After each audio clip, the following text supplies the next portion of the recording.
First of all నేను engineering చదువుతున్న సమయంలో ఆ టైంలో ఇంజనీరింగ్ ఫస్ట్ టైం నేను తెలుగు మీడియం నుంచి ఇంగ్లీష్ మీడియంలోకి ట్రాన్స్ఫర్ అయ్యాను. అంటే ఇంజనీరింగ్ అంటే మొత్తం ఇంగ్లీష్ మీడియంలోనే ఉంటుంది కాబట్టి తప్పని పరిస్థితి. ఆ టైంలో నాకు ఇంగ్లీష్ ఏం అర్థమయ్యేది కాదు. సో నాకు ఆ చదివినంతా ఏమీ అర్థమయ్యేది కాదు. ఎగ్జామ్స్ రాసాను, ఎగ్జామ్స్ దగ్గరికి వచ్చినాయి. ఎగ్జామ్స్ ఖచ్చితంగా అన్నీ ఫెయిల్ అవుతానేమో అని భయంతో అమౌంట్ చెప్తున్నాను.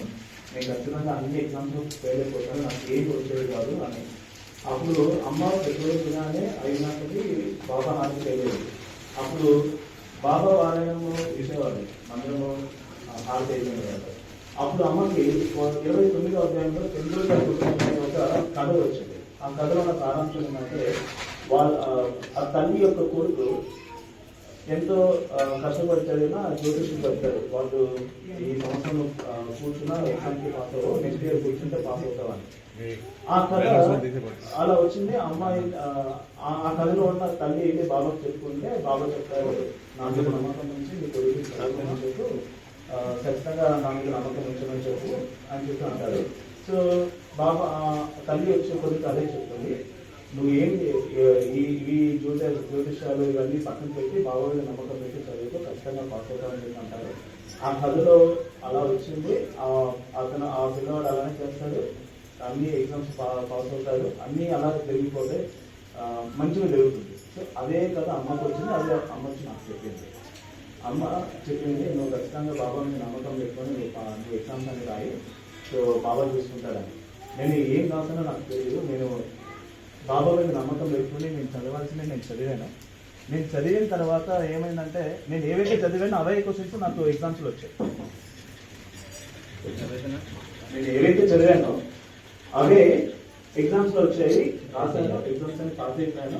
ఒక్క ఎగ్జామ్ మాత్రం చదవలేదు, ఆల్కో ఎగ్జామ్ మాత్రం ఫెయిల్ అయిపోయాను. ఎగ్జామ్ ముందు రోజు కూడా చదవలేదు, ఆల్కో ఎగ్జామ్స్ ఫెయిల్ అయిపోయాను. అప్పుడు నా నమ్మకం స్థిరపడింది అనమాట. సో నిజంగా బాబా మీద నమ్మకం నుంచి ఏం చేసినా కానీ మాకు సక్సెస్ అవుతామని. ఇంకొకసారి నేను బెంగళూరులో జాబ్ చేసిన సమయంలో నేను ఒక కోచింగ్ తీసుకుంటున్నాను. ఎర్లీ మార్నింగ్ 6 గంటలకి నేను వెళ్ళేటప్పుడు బయటకు వెళ్ళేటప్పుడు ప్రతిరోజు నాకు బాబా సత్సంగం బాబా సత్యగా ఓపెన్ చేసి నాకు ఆ రోజు కొటేషన్ ఏమొచ్చిందో చూడడం అలవాటు. ఆ రోజు ఏమొచ్చిందంటే, ఈ దయమైన ఫకీరు నేను ఉండగా, ఈ దయామైన ఫకీరు నేను ఉండగా మృత్యు నేను ఎలా చంపుతుంది అని. ఏంటబ్బా ఇలా వచ్చింది అయినా బాబా మీద నమ్మకం ఉంచి నేను వెళ్ళాను. కోచింగ్ తీసుకొని బయటకు వచ్చి నేను ఒక రోడ్డు మీద సైడ్ ఉండడం వల్ల ఏమైందంటే ఒక స్కార్పియో 90 కిలోమీటర్ స్పీడ్లో ఆల్మోస్ట్ నన్ను గుజరాత్కి వచ్చేసింది, అదుపు తప్పి.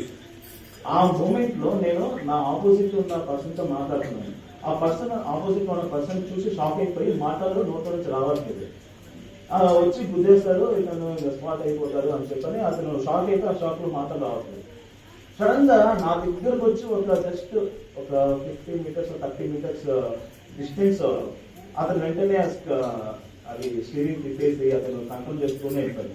ఏంటి అని అతను ఎందుకు షాక్ అయ్యానంటే, నేను ఆల్మోస్ట్ గుద్దపోయాను, బట్ నువ్వు ఎలా తప్పించుకున్నావు, అసలు నిజంగా మిరాకిల్ ఏది అని చెప్పి అనేసరికి అప్పుడు బాబా మాటలు గుర్తొచ్చాయి. బాబా ఇలా చెప్పాడు కదా, సో నేను నిన్ను కాపాడుతానని చెప్పని, సో ఇలా నాకు చేసావా బాబా అనుభవం అని చెప్పి చాలా సంతోషపడ్డాను. అదొక అనుభవం. ఆ తర్వాత నేను 10th క్లాస్లో ఉన్నప్పుడు, ఇంటర్మీడియట్లో ఉన్నప్పుడు నేను సాయిబాబా సత్సంగానికి బాగా అప్పుడే అలవాటు అయ్యాను, బాగా వెళ్తున్నాను. మా ఫ్రెండ్స్ అందరూ శ్రీశైలం వెళ్దామని చెప్పి అన్నారు. సరే శ్రీశైలంలో వెళ్దామంటే మా ఇంట్లో రిస్ట్రిక్షన్స్ ఎక్కువ, నేను వెళ్ళలేను. సో కానీ నేను శ్రీశైలం రాకపోయినా నాకు నా శివుడు ఇక్కడే ఉన్నాడు రా అని చెప్పి మా ఫ్రెండ్స్తో అన్నాను. ఎవరు శివుడు అంటే, సాయిబాబాయే నా శివుడు, సాయిబాబా సత్సంగమే శ్రీశైలం, సాయిబాబా మందిరమే నా శ్రీశైలం అని చెప్పాను. అన్నాను లేదు, సరే ఇంకా వాళ్ళు వెళ్ళిపోయారు. తర్వాత నేను వెళ్ళాలని మనసులో అనిపించింది, వాళ్ళతో పాటు శ్రీశైలం వెళ్తే బాగుంది అని. ఆ నెక్స్ట్ డే మా మేనమామ పెద్ద మామ ఒక గవర్నమెంట్ వెహికల్, ఆయన గవర్నమెంట్ ఎంప్లాయీ, ఆ గవర్నమెంట్ వెహికల్ తీసుకొని మా ఇంటికి డైరెక్ట్గా వచ్చి నేను శ్రీశైలం వెళ్తున్నాను, ఎవరైనా వస్తారా అని చెప్పారు. అది వెంటనే నాకు ఆశ్చర్యం వేసింది, ఏంటి నిన్ననే కదా ఇట్లా నా ఫ్రెండ్స్ నేను ఇలా అన్నాను, కానీ మనసులో అనుకున్నాను శ్రీశైలం వెళ్తే బాగుంటుంది అని చెప్పాను. ఆ రోజు మా మామ రావడము, ఆ మామ తీసుకెళ్ళడము, మాకు గుండు కొట్టించి మా మామ ఇండియన్స్ గర్భగుడి లోపలికి తీసుకుపోవడము, మా తలతో ఆ శివలింగాన్ని సాగించడము, అంత గొప్ప దర్శనం జరగడము నిజంగా మా అదృష్టం నేను కళ్ళు కూడా అనుకున్నాను. ఎంత బాగా జరుగుతుంది అని.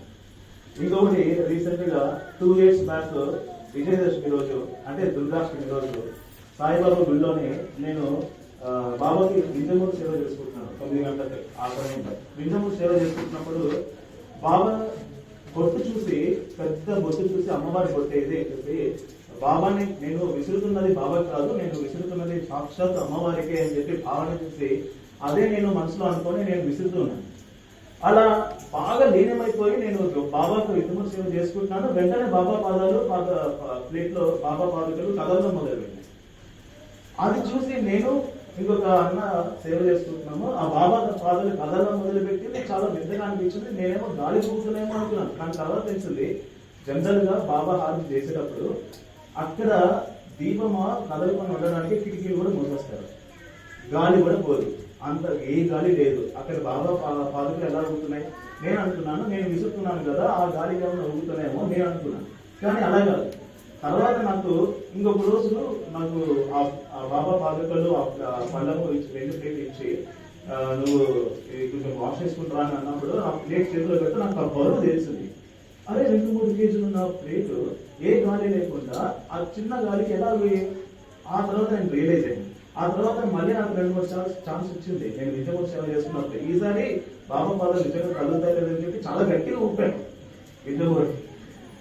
అందులో ఎలా లేదు అప్పుడు అర్థమైంది. సో నిజంగా ఆ రోజు బాబా నువ్వు అనుకున్నట్టు నేను సాక్షాత్ అమ్మవారిని నిరూపించడానికి ఆ రోజు భావనలో నాకు అమ్మవారి లాగా అలా చూపించారు.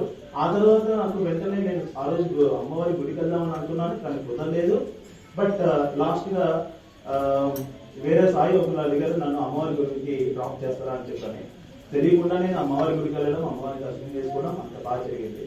అండ్ లాస్ట్ పరంగా ఈ రోజు జరిగిన అనుభవం చెప్తాను. ఏదో లాస్ట్ నేను ఉదయాన్నే భావన చేశాను, మా ఇంటికి 10 సంవత్సరాల కళ ఇది, ఇలా ప్రసంగం తెలుసుకోవాలని. ఈ రోజు మా బాబా మా ఇంటికి వస్తున్నాడు. బాబా ఆల్రెడీ మా ఇంట్లో ఉన్నాడు, మాతో ఉన్నాడు, ప్రతిదీ మాకు ఆలోచిస్తున్నాడు. కానీ ఈ రోజు మా ఇంటికి స్పెషల్ గా వస్తున్నాడంటే ఎలాంటిది అంటే, సాయిబాబా సత్యంలో నేను చదివిన 37వ అధ్యాయంలో చావడి ఉత్సవం అని ఒకటి ఉంటుంది. చావడి ఉత్సవము ఇట్లా బాబా ద్వారకామయ్య నుంచి చావడికి అలా నా ఉత్సవంలో ప్రతి గురువారం వెళ్తూ ఉంటారు, అది ఊరేగింపులా జరుగుతుంది. నేను ఈ రోజు మధ్యాహ్నమే కళ్యాణానికి ప్లస్ ఇంకొక శేషానికి నేను చెప్పాను, మాకు చావడి ఉత్సవం చెప్పుకున్నందుకు గొప్ప ఆనందంగా ఉంది. సరే అని చెప్పి నేను తర్వాత మందిరం లోపలికి వెళ్ళి నేను హారతి చేసుకున్న తర్వాత సత్యరిట్లు ఓపెన్ చేస్తే చావడి ఉత్సవం గురించే అదే అధ్యాయం పేజీ సత్యరిట్లు ఓపెన్ అయింది. చావడి ఉత్సవం చాలా శోభాయమానంగా జరుగుతుంది అని. ఇన్ని లీలలు నాకు ఇది చెప్పకుండా పోతే ఆపేది కాదు. అడుగడుగునా నన్ను రక్షిస్తూ నాతో ఉంటూ, నాకు ఇంట వెంట జంట గంట ఉంటూ నన్ను రక్షిస్తూ ఉన్నాడు.